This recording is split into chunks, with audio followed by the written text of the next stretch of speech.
Hey everybody, Cordell Green here at Diamond Training. So we're going to talk about is changing heights, speeds, and angles. Now this is important to do as a picture. Now, a great example at the end of last year's Major League season, the World Series, a pitcher who did this really well was Madison Bumgarner.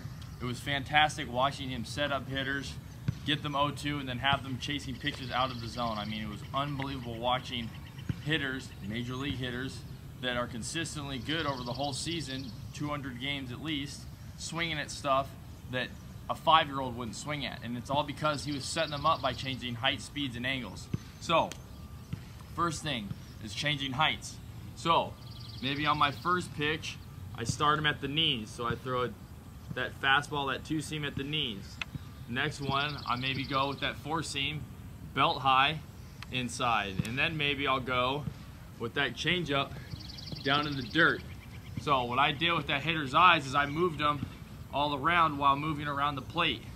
So I went inside at the knees, 4-seam at the belt, and I went change up in the dirt outside. So as you can see, I've already changed heights and I played around with his eyes. Now, the speeds is something that's gonna change his rhythm, that's gonna throw his rhythm off. So I throw that 2-seam, which is our fast pitch, not our fastest. So I throw that 2-seam at the knees, that's our fast pitch. I throw the 4-seam at the belt, that's our fastest pitch. And then I go completely opposite and I go with our slow pitch, which would be our circle changeup outside. So as you can see, I changed heights and speeds at the same time.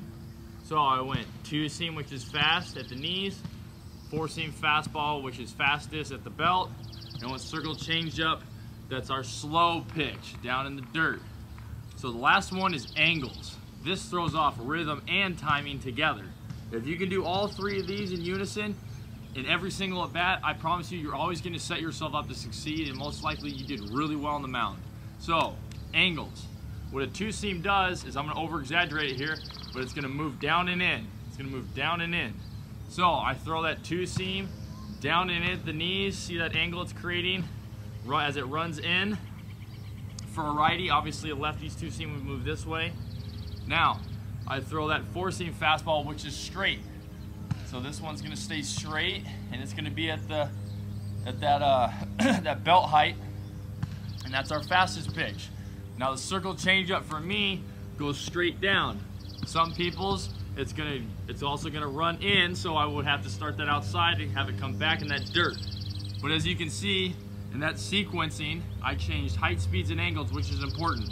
So I went 2-seam fastball, which runs in at the knees, 4-seam fastball, which stays straight at the belt, circle changeup, which dives outside in the dirt.